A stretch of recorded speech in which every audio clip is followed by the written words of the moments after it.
Olá, seja muito bem-vinda a mais um programa Conversa de Mulheres. É verdade, é um prazer estar aqui e hoje em especial porque temos uma convidada que é a primeira vez que temos. E agora vão dizer, então, mas têm sempre convidadas novas quase todos os dias.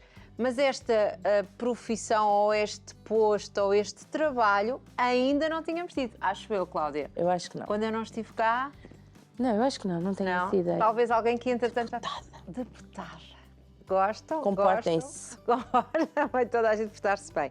Então, políticas à parte, porque hoje não estamos aqui para falar de política, não é? O nosso programa não é político, gosto de dizê-lo várias vezes. Estamos à tarde, à noite temos um programa de política, portanto, pode fazer. Nós conversamos com mulheres que fazem história, com mulheres que têm projetos fantásticos e hoje vamos ter connosco uma das 76 deputadas eleitas para a Assembleia da República nesta nova legislatura, a deputada Marta Martins da Silva, arquiteta de profissão, política, eleita, como eu já disse, nestas últimas eleições e que é de notar, e eu já lhe vou perguntar como é que é isto, que temos menos deputadas na Assembleia da República desta vez. Pois é. Temos, mas as que temos são boas. São boas, sim, são senhora. Sim, senhora, são boas, são sim, senhora. E ainda por cima representa aqui um partido que parece que não é assim tão amigo das mulheres. Isto hoje vai ser um programa que nos promete aqui muita conversa. Eu acho que vai ser muito vai bom. Aquecer. Não, mas não tem nada a ver com política. Não tem a ver com política, tem a ver com conhecer pessoas, Sim. que é aquilo que eu gosto de fazer. É isso. E o que é que move cada pessoa a escolher coisas diferentes, não é? Agora calma. Redes sociais. Conversa de Mulheres no Facebook, Conversa.mulheres no Instagram. Esteja a par daquilo que acontece neste programa e tenha acesso também às páginas das nossas convidadas e possa partilhar toda a informação que lá colocamos. E através do YouTube, para que não perca nenhum programa. E para que possa ainda partilhar, temos um canal, Curiagos TV, e uma playlist Conversa de Mulheres, em que contém todos os programas completos, desde o primeiro, segundo até o último, para que possa então partilhar. E que é uma maravilha, Cláudia. Eu, um destes dias, estive a ver vários programas. Pois é. Aqui, por causa de algumas coisas. Fazer um projeto aqui. E, olha, vale a pena. Nem que seja ver os nossos cabelos a mudarem de tamanho. Sim. Desde muito comprido, muito curtinho, muito assim. Não, temos programas fantásticos. Realmente é uma alegria fazer parte disto e por isso é que eu estou muito contente hoje, estou mesmo, por termos aqui alguém, lá está, que nunca tínhamos tido antes. Opa, uma deputada que seja a primeira de muitas. A seguir podem vir mais 75 que nós recebemos. Ainda dá, à direita, à esquerda, não sei.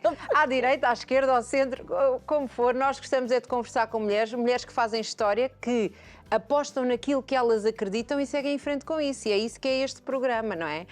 Políticas à parte, cada um é livre de conhecer o seu... Não era? Achas? Havia de ser lindo.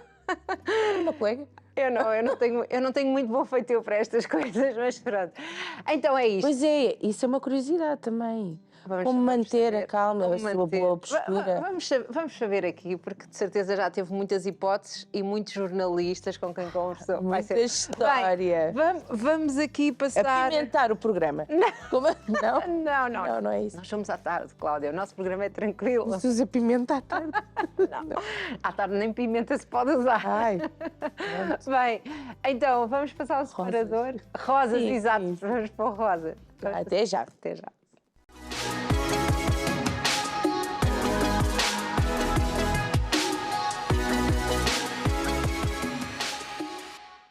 Então, dar as boas-vindas, Cláudia. Não vais dizer digo eu. Marta Martins da Silva, arquiteta de profissão, já dissemos, mais de 20 anos de experiência em coordenação de equipas multidisciplinares de planeamento, gestão, arquitetura e engenharia. Portanto, só aqui já podíamos parar e já seria um motivo para ser nossa convidada, não é? Sim. Liderança, arquitetura, engenharia, aqui muito bem, mas também é uma política portuguesa que atualmente desempenha funções de deputada na Assembleia da República e é vice-presidente da Direção Nacional deste partido tão popular, seja por que razões for, que é o Chega. Muito bem-vinda. Muito obrigada pelo convite. Bom dia, boa tarde às pessoas. Dorme? Tem um tempinho para dormir? É uma das minhas maiores qualidades, é dormir bem. E vê-se pela sua pele. Tem uma Gosto pele imenso ótima. de- Isto é coisas de mulheres. Gosto muito de fazer as minhas horinhas mínimas de sono. É importante para a porque sanidade isto mental. do trabalho, quer do trabalho de projeto, de concepção, criatividade, mas também do político, requer muita capacidade mental e às vezes o cansaço é mais mental do que físico, se não respondermos seguramente àquelas horas mínimas diárias, o corpo ressente. Portanto, consegue organizar tudo e ainda descansar, é isso? Sim, base. troco alguns momentos de diversão por uma noite mais bem dormida e a coisa fica resolvida. Marta, fala-nos então um bocadinho de si, do seu percurso. De onde é que é? Bem, Temos aqui. Sonhos, Exato. menina, Gostamos de conhecer as criança. nossas convidadas, pode ser? pronto, sim senhora, eu sou natural do Barreiro, nasci no Barreiro, embora os meus pais sejam ambos algarvios. A minha mãe é do concelho de Albufeira e o meu pai é de Silves. Resolveram casar e mudar-se para o Barreiro. Ainda é isto margem porque sul, vá. É margem sul, é um dos meus grandes problemas agora, é viver precisamente na margem sul e às vezes não consegui chegar a tempo à Assembleia da República, mas pronto. Sim. Vem para aí uma terceira travessia, salvo erro, Sim. e pode ser que as coisas melhorem. Ui. Assim esperemos. Está à espera dessa travessia. Estou. Há muitos anos. Mas era isso que eu ia. Estava no meu programa autárquico, inclusive. Estava no. Mas voltando ao assunto, portanto, tenho uma irmã, fui criada numa família tradicional em que o pai sustentava a casa e a mãe cuidava das filhas, sempre de forma muito próxima. Não me Teve faltou. uma infância feliz, não é? Tive, sim, tive sem dúvida, uma infância também, uma segunda mãe que é a minha irmã mais velha, que ainda hoje me dá grandes conselhos e que nunca conseguiu despir o papel de irmã mais velha e uma mãe muito dedicada, extremosa, um pai que sempre que me passou aqueles hábitos de trabalho, vá. Tanto eu como a minha irmã fomos educadas. Se queres ter, tens de fazer para conseguir, não é? Porque nada vem do céu e nada cai mesmo do céu. Portanto, foi assim, desde muito cedo fomos sempre instruídas a ter que trabalhar muito para conseguir aquilo que desejávamos e assim foi. Tenho uma irmã, a minha primeira profissão que eu gostava de ser era fotógrafo, meu pai tirou-me logo isso da cabeça, depois queria ir para a tropa, também tirou isso da cabeça, não. Porquê que o pai não quis que fosse fotógrafa? Não sei, das artes, não é? Pronto, entretanto, Então, a minha tropa? irmã... Mas a tropa qual era o... A tropa foi por causa de uma visita de estudo que eu fiz à Escola dos Fuzileiros, que é ali no Barreiro, e aquilo encantou-me, mas pronto, na altura ainda era muito pouco vulgar as mulheres enverdarem pelo serviço militar. Também não está num sítio E tão então... vulgar assim. Pai, não conseguiu, que a menina foi dando a volta. Entretanto, o meu tio era desenhador projetista, tinha uma prima que também já era arquiteta, tinha um gosto desde sempre pelo desenho, toda a gente me dizia que eu desenhava muito bem e gosto muito de desenhar. Pronto, fui metendo na cabeça que se calhar iria para a arquitetura e, entretanto, resolvi mesmo que pronto, era esse o meu objetivo. Quando era adolescente, fazia parte de uma equipa de basquetebol que me consumia muito tempo nos treinos durante a semana, aos fins de semana jogos, o que não me deixava muito tempo para... Como surge o basquetebol? Uma questão de amizades, foi ali nos primeiros anos do ciclo, umas amigas que jogam, começámos a jogar nos intervalos da escola, e depois mudámos para o secundário, formámos uma equipa e começámos a jogar todas basquetebol num clube que hoje até é bem conceituado, que é o Gadessa, não é? Gadessa? São as iniciais da escola, o grupo desportivo da Escola Secundária de Santo André. Mas pronto, não tinha muito talento para aquilo. Não, era grande e tal, mas não era alta para a minha idade, mas não tinha muita estratégia de jogo. Queria mais era brincar e encestar e às vezes não cumpria ali as regras da treinadora. E então... Mas estava a dizer que dedicava aos fins de semana a isso.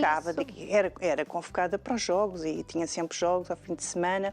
Mas entretanto comecei a pensar, bem, se tu queres entrar para a arquitetura, não é? Naquele ano, naquela época, entrar em arquitetura era muito difícil, porque a seguir a medicina era o curso com médias mais elevadas. E eu comecei a fazer contas, bem, ou tu começas a estudar e a ter notas altas, que agora no 10º ano isto vai contar para a média, ou então não vais entrar em arquitetura, e assim foi.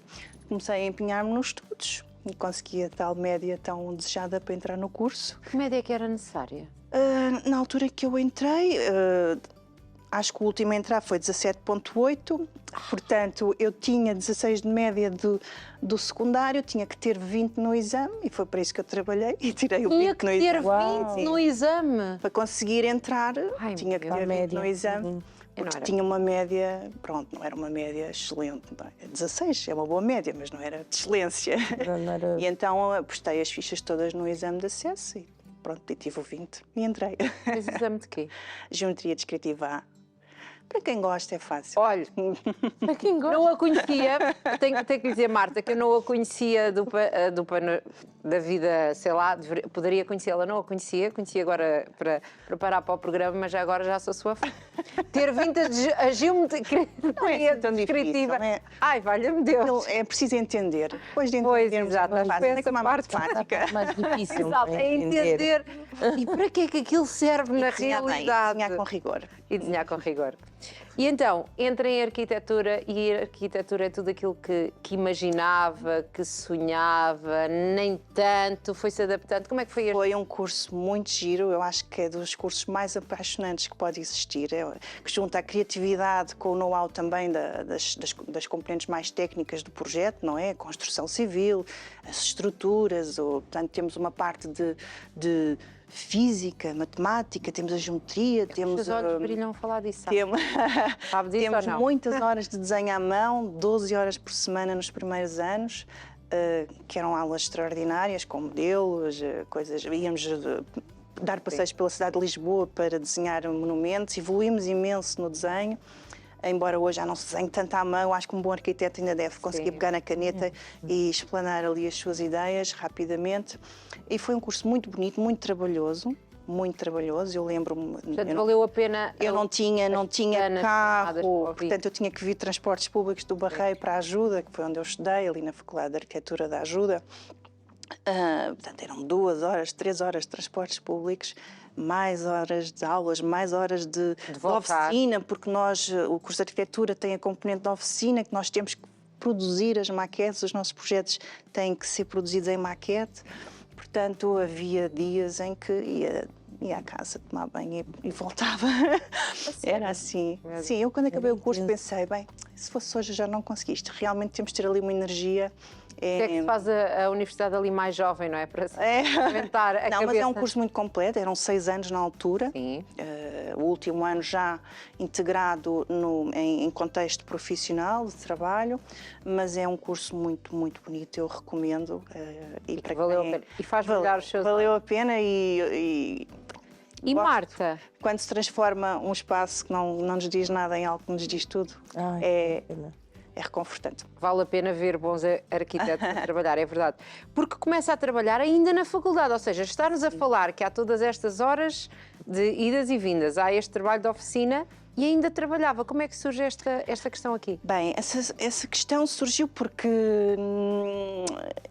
eu era boa a fazer maquetes, boa a apresentar projetos, então fui convidada por 2 professores, na altura era o professor de projeto e o de urbanismo, a colaborar com eles nos projetos que eles eventualmente iriam fazer. O professor de urbanismo estava a trabalhar na altura em ambientes de teatro, fazia então precisava de alguém que desse um jeitinho, fizesse umas maquetes e uns sofás, aqui como nós estamos aqui, fazia uma maquete do estúdio ou da cena de teatro para ele conseguir visualizar. Foi assim que eu comecei, porque depois dava-nos uma compensaçãozinha, não é? Que a gente gastava assim nas plotagens, ou em comprar mais materiais, pronto, coisas... Depois, mais tarde... Mas isso foi muito importante para si, porque Foi. é uma experiência que vale mais É o do que primeiro dinheiro contacto que recebeu, não é? com um projeto real, que depois ele convidava-nos depois para ir assistir às peças e víamos à escala real aquilo que tínhamos estado a trabalhar e a discutir ali em maquete. Depois o professor, já no 4º ano, salvo erro, houve aquela fase de independência de Timor. Sim. A minha faculdade constituiu um grupo de estudos com o intuito de reconstruir algum património público que teria sido destruído, não é? Exato. E, nesse sentido, os professores juntaram alguns alunos, faziam as equipas de projeto, de remodelação de escolas primárias, a casa do Bispo, Dom Ximenes Belo. Fizemos maioritariamente edifícios públicos que tivessem mesmo sido destruídos e que não houvesse nada a fazer. E os professores convidavam alguns alunos para, quer na fase de projeto, quer na fase de apresentação da proposta, a trabalhar e a colaborar com eles. E foi nesse sentido que eu, mais 3 colegas de turma, começámos a fazer então as maquetes para Timor. Fizemos imensas maquetes para Timor, fazíamos as maquetes nas horas extras, pela noite dentro, e depois tínhamos que elaborar também as caixas que iriam servir de transporte por avião, porque as maquetes eram para ser apresentadas em Dili. Tínhamos que fazer as caixas e as fechaduras e manter aquilo estável e rígido, a ver se não chegava lá nada partido. E pronto, foi assim, foi muito giro.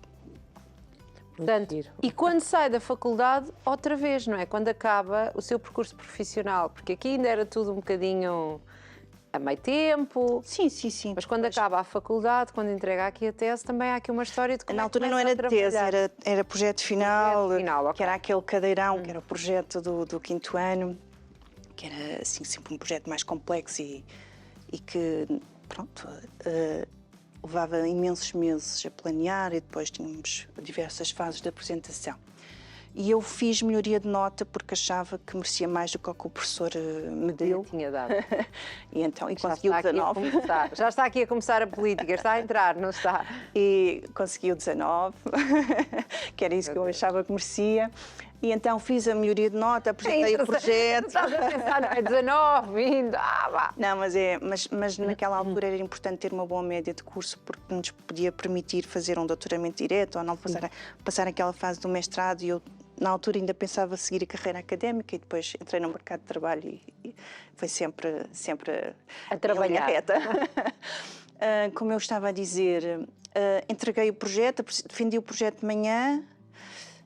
Enrolei os cartazes e coloquei naqueles canudos gigantes que vocês sabem, às vezes vêm aí os miúdos nos autocarros, quer dizer que são estantes de arquitetura ou de artes ou qualquer coisa. Enrolei aquilo, apanhei o barco, fui para o Barreiro, cansada.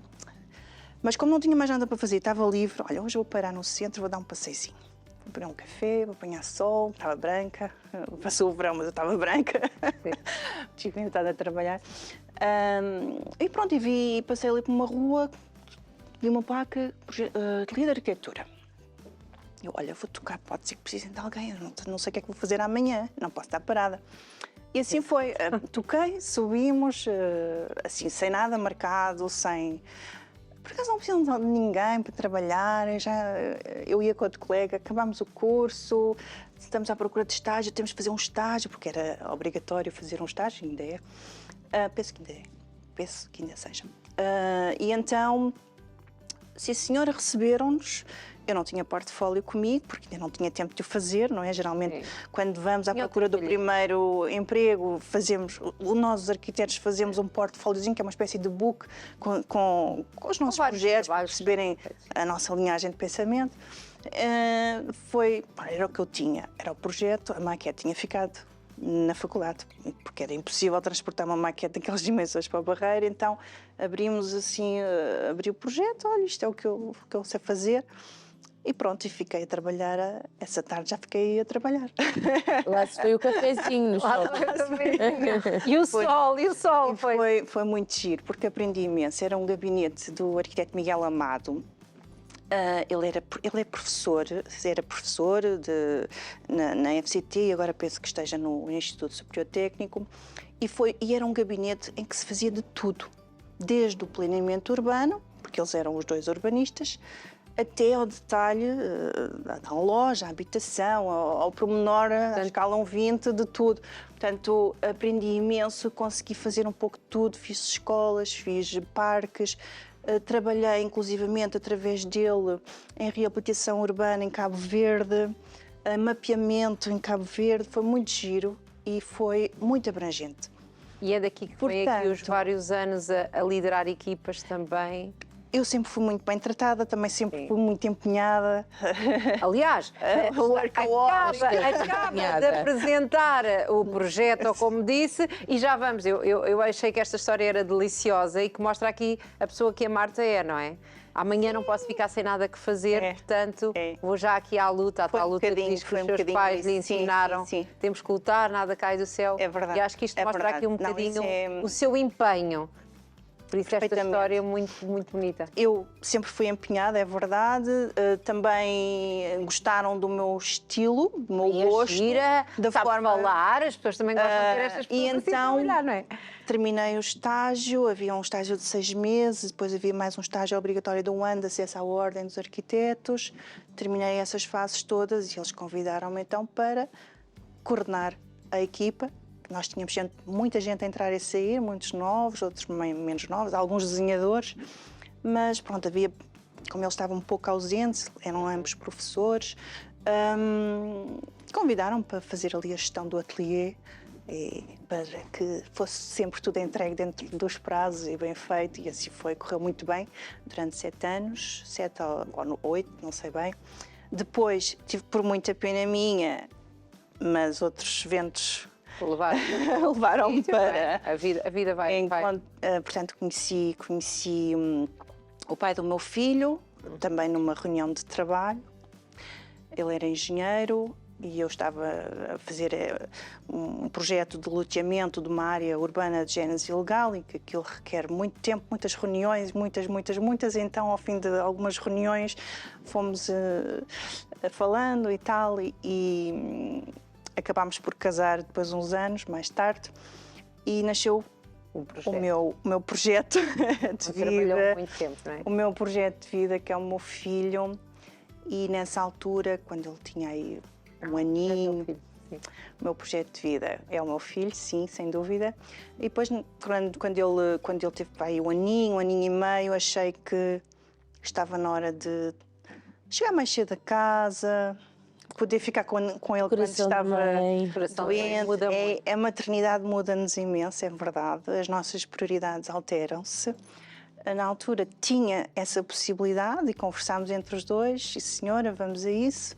Então juntámos a arquitetura com a engenharia para que um e outro conseguíssemos coordenar melhor ali as necessidades daquele bebê, não é? Porque os primeiros anos são sempre os mais complicados e depois a ligeira, mas há sempre as otites, as febres, que não sabemos de onde é que vêm, as viroses, e pronto, e foi um... E é fácil às vezes abdicar um bocadinho aqui desta paixão tão grande que tem, que se vê nos seus olhos a brilhar, desde a geometria Acabei por ainda aprender mais, não é? Tive que me certificar em outras matérias, outras especialidades, por exemplo, a acústica, a térmica, que são especialidades mais de engenharia, mas que compõem o projeto, não é? E um projeto não é só arquitetura, é a arquitetura e todas as especialidades que permitem que a obra cresça. Alarguei um bocadinho o meu know-how, não é? E fiz alguma consultoria também, gestão da empresa, e também é importante para mim. Foi importante e aprendi imenso, não estou nada arrependida. Mais tarde, quando o menino já era mais crescidinho, pronto. O seu filho. Apareceu outra. Não, porque não? Que idade é que tem o seu filho? O meu filho é um adolescente. Já. E pronto, e está agora na fase que me dá mais trabalho. Exato. Eu acho que vão sempre todas dando muito trabalho. E então como é que surge aqui, no meio disto tudo, a política? Porque não nos falou dela, não sei se ela... A política surge quase por acaso. Eu estava em casa, fazer qualquer coisa, televisão ligada. Já era algo que era muito falado em casa, política... Não se discute política na nossa família, até há uns anos atrás, não é? Agora já se discute. Agora já se implementou essa Mas antes já se interessava, havia algum gosto? Olha, eu sempre votei, nunca me absti de votar. mas tendencialmente votava em partidos que me inspiravam mais confiança do ponto de vista de crescimento económico e não de distribuição de riqueza. Eu acho que, como eu fui ensinada a trabalhar muito para conseguir, eu não sou muito favorável a que se distribua assim sem mais nem menos. Existem efetivamente pessoas que precisam e que não têm como trabalhar. E que às vezes tiveram um incidente na vida, lá está, que mudou. Idosos, crianças, deficientes, pessoas que não. Doentes crónicos, tudo bem, não há como dizer não, não é? Mas conseguimos perceber, eu acho que todos nós conhecemos um caso ou outro de um certo aproveitamento da parte social. Pronto. Certo. Portanto, então, foi esta a sua tendencialmente, eu sempre votei ali no PSD e andei sempre ali mais para as direitas. Pronto, agora vamos ver a água. Estou sempre ali mais para as direitas. Está tudo tranquilo. Qual coisa a gente a minha entrada na política surgiu assim, sem pensar. Eu nunca me imaginei a fazer política, nem na associação de estudantes na escola, nada. Nunca. Não era esse tipo de pessoa. Não era. Eu estava sempre focada nos meus objetivos, que eram trabalhar bem. Isso também é interessante na sua história, porque normalmente muitos políticos já foram aquelas pessoas que iam às manifes e essas coisas todas. Nada ativista. O que é que aconteceu? Ali não sei se tem em mente, na crise da dívida soberana, ali por volta de 2011, praticamente o mercado imobiliário estagnou. Sim. E eu sofri muito na pele o impacto dessa crise. E percebi que fiquei zangada nesse momento, trabalhei tanto, estou a ver os meus colegas a ir embora, pessoas que só sabem... Também são trabalhadores. Trabalham e não conseguem estar no seu país porque alguém andou a gastar demasiado ou não soube gerir de forma correta e responsável o dinheiro público. Temos de fazer alguma coisa, isto não pode continuar. E foi assim uma... Pois, isto foi em 2011. Na mesa. Isto foi em 2011. Comecei a pensar que isto não pode ser. Comecei a ficar descontente. Sim. Depois, por muita pena minha, eu só tomei conhecimento que o Chega existia e que o André Ventura existia, já ele era deputado único. Foi naqueles primeiros momentos em que ele apareceu no plenário e que era completamente abalroado. Ainda não era quando eu estava aqui em Loures? Não. Isso passou-me tudo ao lado. Já o conhecia por acaso em Loures. Porque eu trabalhei cá. Houve um plenário em que ele estava a discursar, possivelmente num minuto, que era o que os deputados únicos normalmente têm para falar, e aquele minuto ele disse tudo aquilo que eu precisava de ouvir. Fez-lhe sentido? Fez-me sentido. Nesse mesmo dia eu pensei, este homem não pode estar ali sozinho. O que é que eu posso fazer para este partido crescer? Então fui-me inscrever como militante no partido. Fui ao Google e tal, o partido Chega, inscrevíamos online, ainda hoje é assim, inscrevi-me nesse dia, sem falar com ninguém, li o manifesto assim na diagonal, ok, parece-me bem, sou militante. A partir daí comecei... Como é que passa de não ser nada? Já sou. Que é fácil. Afinal, só não foi às manifes por acaso. Estava ocupada a pensar em vídeos. E depois comecei a andar mais envolvida nas redes sociais. A perceber o que era, a pesquisar. Comecei a fazer posts de apoio a André Ventura, e isso despertou no presidente da Distrital de Setúbal algum interesse na minha pessoa, que me fez um convite por mensagem: queres pertencer ao partido de forma mais ativa, queres ajudar? Eu, sim, quero. Nesta altura, isto foi no início de finais de 2019. É assim. Por isso é que eu sou apaixonada por este programa. Porque é isto que nós não vemos nos outros sítios. Nós não conhecemos as pessoas. E eu gosto de conhecer as pessoas que estão por detrás de flyers, de mopis, do que for. E reconheço que foi através desse militante, que se chama Luís Maurício, eu acho que posso falar aqui o nome dele, que me trouxe... Nós não recebemos homens, mas pode falar os homens todos que quiser. Ele era na altura o presidente da Distrital de Setúbal, e nessa altura, nos finais de 2019, começámos a construir aquilo que chamamos hoje de núcleos concelhios. As distritais estavam formadas, mas era preciso, tínhamos umas autárquicas pela frente, era preciso começar a reunir grupos de pessoas, de militantes, que fossem dinamizando o Chega a nível Porque aqui nacional. Estamos a falar de um partido que não tinha representação, nada, não tinha nada, não é? Está a crescer agora, não é? Eu sou a militante número 4324, portanto, 4.324, portanto, agora devemos estar nos 50, 60 mil. Sim, E, portanto, quer dizer, é ali isto mesmo. um crescimento exponencial e deve-se muito também a este trabalho local que se vai fazendo nestas estruturas que são os núcleos concelheiros. Comecei a trabalhar, assisti ao crescimento do núcleo do Seixal, do Barreiro, da Moita, de Palmela, do Distrito de Setúbal. O que era o seu trabalho? O que é que fazia? Estava ali um apoio à distrital, em termos de organização. O que é que faz? Organizamos pessoas, basicamente, delineamos objetivos, calendarizamos ações. Podia também concorrer às autárquicas foi um processo de recrutamento muito grande e muito exaustivo, e na altura também tínhamos em mãos as presidenciais, em que o André foi candidato a Presidente da República. Foi um trabalho de recolha de assinaturas para ele poder se candidatar. Depois de termos a assinatura, temos que ir à junta de freguesia, onde o eleitor está recenseado, para anexar uma declaração. Isto é tudo muito trabalhoso e precisamos de muitas pessoas para fazer isto, porque são necessárias muitas assinaturas. Eu participei sempre foi a minha ajuda, a ajuda que eu dei à Distrital foi em termos de organização, de eventos, desta história do crescimento dos núcleos concelheiros, da organização das estruturas locais. Pronto. Marta, e ao fazer isto, sentia que já estava de alguma maneira neste caminho de mudar as coisas?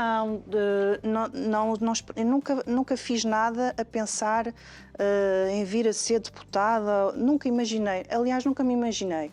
Só aquilo que eu fiz no arranque do partido, nos primeiros anos... Foi com a indignação do que lhe tinha acontecido? Foi querer mudar e querer transformar o país. E ver no André Ventura um timoneiro sem igual. Portanto, podem dizer muito mal. E dizem, já sabe. Dizem, mas e provavelmente sim também já disseram ou irão dizer. Isto agora no X vai ser. Agora é Freud. Antigo Twitter, eu ainda... Sim. Mas pronto...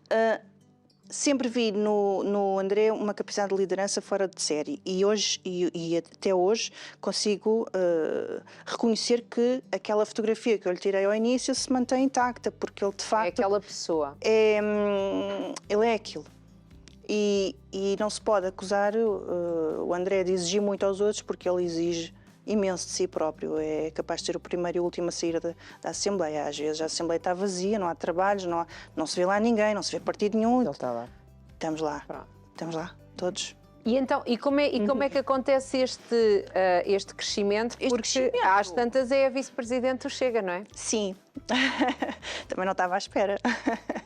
Portanto, isto... De um partido que supostamente não é muito a favor das mulheres. Isso não é verdade. Gostava que comentasse isso. Não, gostava que comentasse isso, porque eu acho que é aqui uma mulher bonita, inteligente, formada, com garra, não é? Que está aqui, que é a vice-presidente e que está aqui a defender. Portanto, eu acho que é uma pergunta. Não é de maneira nenhuma para picar, é mesmo para poder explicar. Eu acho que quem. Antes de. Não é isso. É poder dizer, explicar como é que vê isto. Antes de repetirmos. Sim. Quase por mimetismo aquilo que vamos ouvindo. É porque é isso.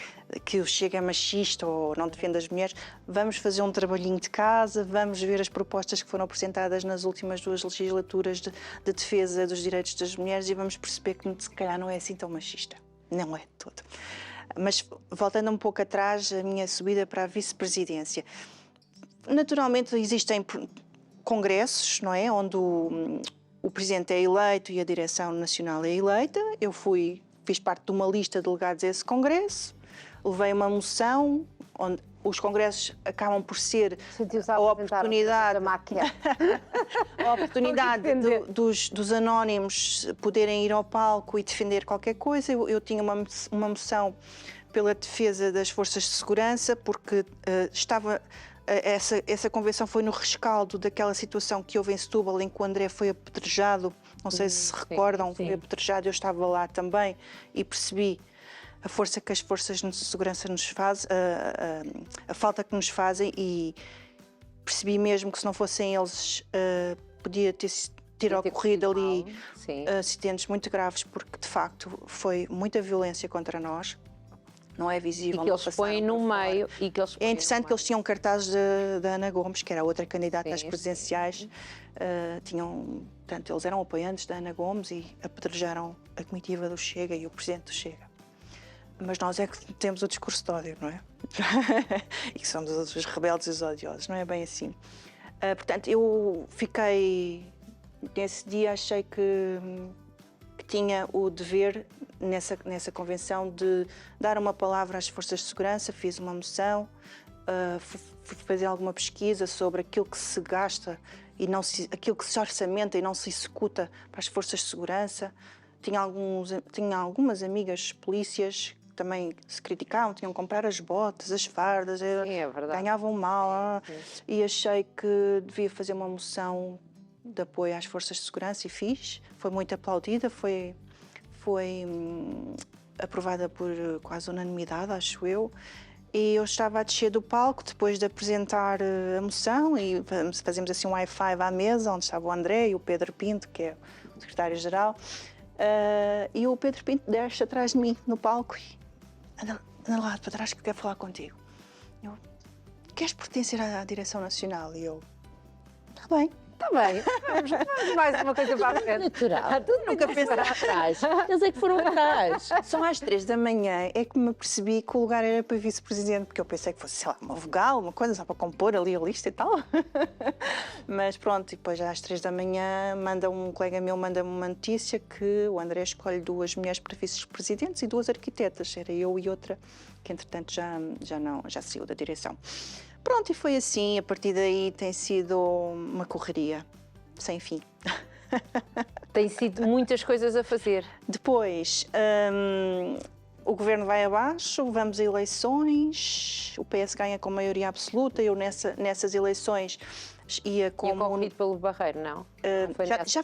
Também fiz as autárquicas, sim, fiz as autárquicas, conseguimos retirar o vereador do PSD, ele ficou um bocadinho chateado, mas hoje é meu colega na Assembleia, é o Bruno Vitorino, porque ele era vereador e comigo a ir a votos, os votos da direita foram-se dividindo entre o PSD e o Chega, e ele perdemos, nem um nem outro foram eleitos, o PS ganha com uma maioria estrondosa, foi giro, ele ficou um bocadinho chateado pelo que eu ouvi, mas pronto, acho que já se esqueceu.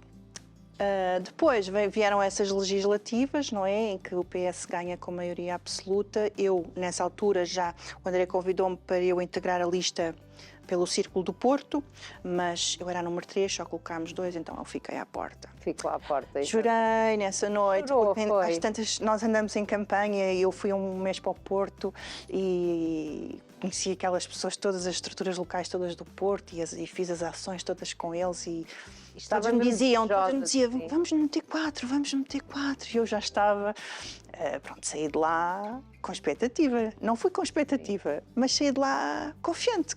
Pronto, e depois quando percebi que não entrei, pronto, não entrei. Nessa altura já era a vice-presidente do... Já era vice-presidente. Entretanto, como não entrei, pedi ao Diogo Pacheco de Amorim se havia possibilidade de eu entrar para a Assembleia, nem que seja para dar assessoria, para perceber a mecânica. Entrei como assessora parlamentar para perceber a orgânica da Assembleia, porque acho que, aliás, aqueles 11 deputados que foram eleitos sem experiência, muito honestamente, eu tiro-lhes o chapéu, porque deve ser aterrorizador entrar ali de um dia para o outro e ser deputado. E eu achei que, bem, se há perspectivas de eu voltar a ser convocada para integrar uma lista de deputados, então deixem-me aprender. Estar mais preparada, não é? Para estar preparada, para perceber a dinâmica, porque a Assembleia não é só aquilo que temos ali no plenário. Nós sabemos muito pouco de política em Portugal, não é? Há muito pouca literacia política. Aliás, não existe nas escolas sequer. A nossa disciplina que damos às nossas crianças e alunos de cidadania e desenvolvimento devia abordar mais conteúdos de literacia financeira, alimentar, bem-estar animal, essas coisas todas e menos ideologia de género, que às vezes ficam meio baralhados. Às vezes, quase. Muitas crianças andam baralhadas com a disciplina, com esses conteúdos de ideologia de género que são injetados em doses muito grandes, outras vezes de forma subtil, mas estão lá. Sim, e aqui não querendo entrar na... Devíamos apostar mais naquilo que já sabemos política. que é fraturante e vão uns dizer tem que ser, outros não tem que ser, a verdade é isto. Toda a gente precisa de comer, portanto, toda a gente deveria ter literacia financeira para poder gerir os seus negócios. Nós já tivemos aqui uma mulher espetacular que começou um negócio porque os pais foram à falência e porque ninguém lhes ensinou a gerir o dinheiro. Devíamos ter a literacia política, porque nós queremos que as pessoas sejam ativas a votar, mas as pessoas não sabem nada sobre política. Às vezes não percebem o poder do voto, não é? Exato. O que é uma Assembleia da República? O que é que são as eleições autárquicas? As presidenciais, sabemos que estamos a eleger um presidente, mas as autárquicas, como é que funcionam? Porque vamos votar outra vez, não é? Isto tudo é-se capaz de se entrar na faculdade. Eu até à faculdade, eu posso lhe dizer que eu nunca aprendi nada disto na escola. Eu posso lhe dizer que eu até estar no Chega não sabia que as legislativas eram feitas por círculos. Pensavam que era o total dos votos distribuídos pelos partidos. Não imaginava que tem a ver se com contava os votos de Lisboa, os votos do Porto, e a partir daí havia Os círculos é isso que está a explicar. São os distritos. Elegem as pessoas que os representam, exatamente. Não é? Portanto, só fiquei a saber destas coisas mais em detalhe. Tem a ver com o número de eleitores que cada círculo tem, e depois fazem as contas. Também não sabia como é que a diferença entre as maiorias relativas, absolutas, isso vamos aprendendo, não é? Nunca tive para aí virada e de facto esses conteúdos não me são lecionados na escola assim, ou então se foram, mesmo fazer foi de forma tão ligeira e tão leve que se apagam com o passar dos anos. Sim. Portanto, não são dados um ano após outro ano. Existem cursos, claro, os cursos de humanidades, claro, certamente terão. Mas eu confio de matemática. Eu também tive geometria, por isso é que eu não gosto. Nas artes não abordamos este tipo de coisas. Mas que faz falta. Pronto, em todas as áreas. É isto que é muito importante. E então, da outra vez chora porque fica à porta. E desta vez choro porque entro. Mas isso podia ser a uma mulher chora. Há muitas mulheres que choram muito. Eu choro muito. É muita emoção. Choro a ver filmes, sobretudo quando os animais morrem no final. Pois, achei piada, falou aí dos animais. Então, estava à espera disto, fez parte aqui da assessoria, portanto, foi... Vamos lá ver que eu assessora do grupo parlamentar da Exatamente. Comissão de Educação com o Gabriel Mitar Ribeiro. Depois, o último ano estive a dar assessoria na Comissão de Saúde com o deputado Pedro Frazão e ainda dei uma ajuda ao deputado Jorge Galveias no grupo de trabalho das ordens profissionais. As ordens profissionais, o que é que têm? Houve uma proposta de lei que versava alterar os estatutos de todas as ordens profissionais. Portanto, criou-se um grupo de trabalho dentro da Comissão de Trabalho para analisar caso a caso, estatuto a estatuto, ouvir as ordens, ver as propostas de alteração que criam, há muitas, e tentar colocar, ouvi-las. É assim, eu acho que o papel do deputado é ouvir as pessoas, não é? Nós estamos a legislar para as pessoas e ouvir os setores profissionais, ouvimos todos, enfermeiros, arquitetos, nutricionistas, psicólogos, todos, e acolhemos... Professores, as forças profissionais, não é? Acolhemos, os professores não têm ordem profissional. Pois, não têm ordem, não. Acolhemos as suas, aquilo que efetivamente achávamos que fazia sentido alterar. O PS não aceitou nenhuma das alterações, que na verdade as alterações que o Chega propôs eram alterações solicitadas pelos grupos profissionais e que faziam muito sentido. E o PS queria despachar aquilo.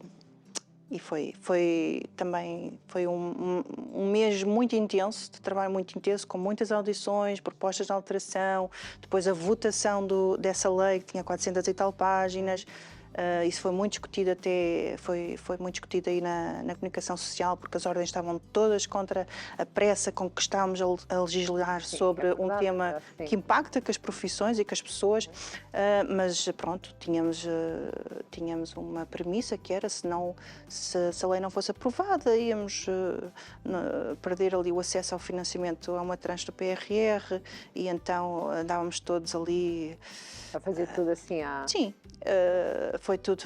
O próprio Partido Socialista percebeu que havia ali coisas que tinham que ser revistas agora. E certamente o PSD vai fazer então, isso. Agora que já não fica à porta, apesar de que acabou de ficar à porta, mas entrou lá dentro à mesma, não é? Portanto, foi assim uma meia só porta. lá estive 2 vezes, foi para votar o Presidente da Assembleia. Para dizer, nós gravamos isto, pronto, tem aqui algum delay, pronto, não vamos falar quanto, mas o que é que são expectativas agora? Porque no fundo eu acho que ainda são expectativas. O que é que espera poder agora fazer diferente, agora que já entrou? Entrou por Lisboa, não foi? Entrei por Lisboa. Olha, eu para já ainda não sei que pasta é que o André me vai atribuir. Eu gostava muito de ficar com a pasta. Mas ele só vai ver isto depois de já ter a pasta, possivelmente. Portanto, eu gostava muito de continuar na Comissão de Saúde, porque, entretanto, depois de um ano e tal a trabalhar com os temas da saúde, dominamos, não é? E gostava de ficar na Comissão Parlamentar de Inquérito ao caso Gêmeas. São matérias que eu gostava de desvendar. Mas naturalmente a minha área profissional são as obras, e então a comissão parlamentar que melhor se insere dentro daquilo que eu sei, não é? É obras públicas, infraestruturas, habitação, portanto, é por aí. Muito bem. Então, e agora, como é que é isto de gerir tudo? Como é que se gera ser mulher, ser mãe? Política, ser mãe? Isto é fácil. Eu sei que isto é uma pergunta até um bocadinho clichê e que até há pessoas que ficam muito ofendidas com aquela ideia, mas eu sou mulher, eu consigo fazer tudo. Sim. Tudo certo. Sim. Mas como é que é isto? Porque, na verdade, é mais uma coisa para gerir. Também, se for homem, também tem mais uma coisa para gerir, não é? A grande diferença entre os homens e as mulheres é que as mulheres têm uma predisposição natural para cuidar da casa, do outro, dos filhos, dos pais, de quem precisa. Nós somos umas cuidadoras natas, e eles são uns competitivos natos. Eles trabalham muito na sua carreira.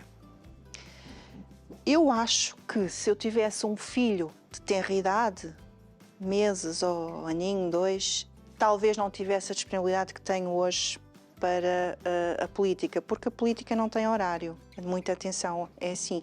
Nós temos um horário, temos trabalhos parlamentares agendados e não podemos faltar, mas fora disso nós temos que acompanhar a agenda mediática, há sempre visitas a fazer, há sempre conferências. O André, então, se vocês virem... Quem quer fazer bem tem que fazer aqui bocadinho. O nosso presidente diariamente fala à imprensa ou faz visitas, portanto... Não há fins de semana, não há... sim, depois há muitas deslocações e trabalho político, interno ou parlamentar, portanto é difícil, não é fácil. Para quem tenha filhos que dependam ainda muito de nós, que não comam sozinhos, que não tomam um banho sozinhos, que não se vestem sozinhos, é difícil. Não é impossível, mas isso depende da estrutura familiar. E depende do que é que a pessoa está disposta a dar como prioridade. Eu acho que uma mulher prioriza sempre os filhos. Pode delegar, mais ou menos, não é? Eu acho que nós mulheres temos que aprender também a delegar. Às vezes andamos com demasiada carga em cima dos nossos ombros porque não delegamos. Mas eu confesso que se o meu filho fosse mais pequenino, talvez não tivesse tanta disponibilidade como tenho. E depois eu também, lá está, eu acredito que existam políticos que estão com muito tempo livre. Mas eu não sou assim. Se é para trabalhar, vamos a isso. É preciso fazer um projeto de lei sobre esta matéria, vamos estudar. Não vamos fazer o projeto de lei de um dia para o outro.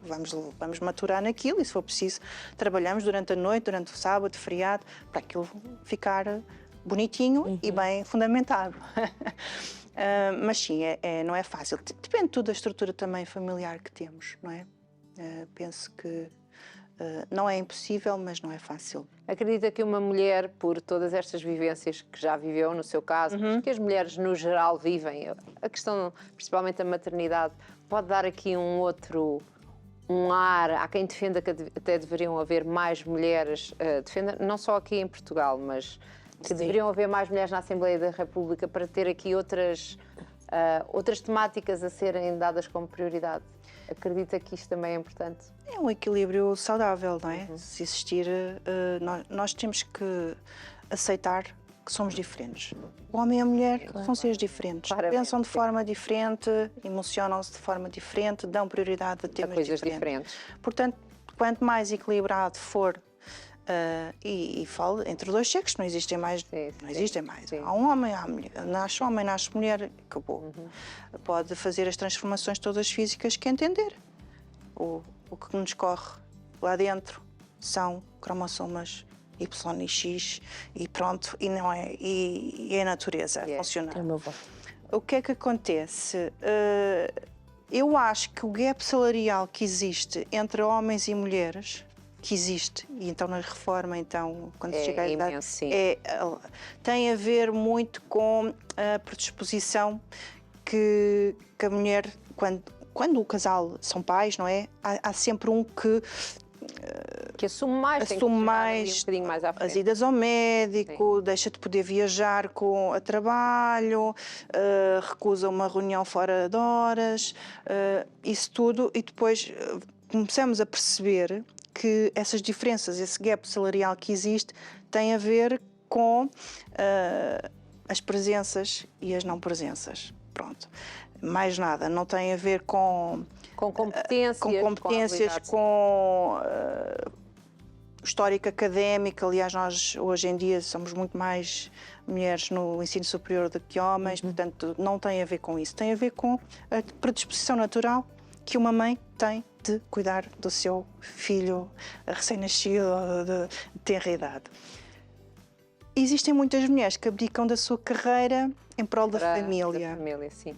E eu vou propor ao André um projeto que ainda não foi publicado em lado nenhum, que permita compensar essas discrepâncias que têm a ver com... Durante a vigência do... Eu acho que posso revelar aqui, se me copiarem já sabem que eu fui a primeira a falar nisto. Está gravado e nós temos a data em que foi gravado. Eu acho que fala-se muito que as mulheres têm uma grande diferença salarial, da reforma. sim, Na sim. reforma, as pensões, as reformas são muito díspares entre homens e mulheres. Isto porquê?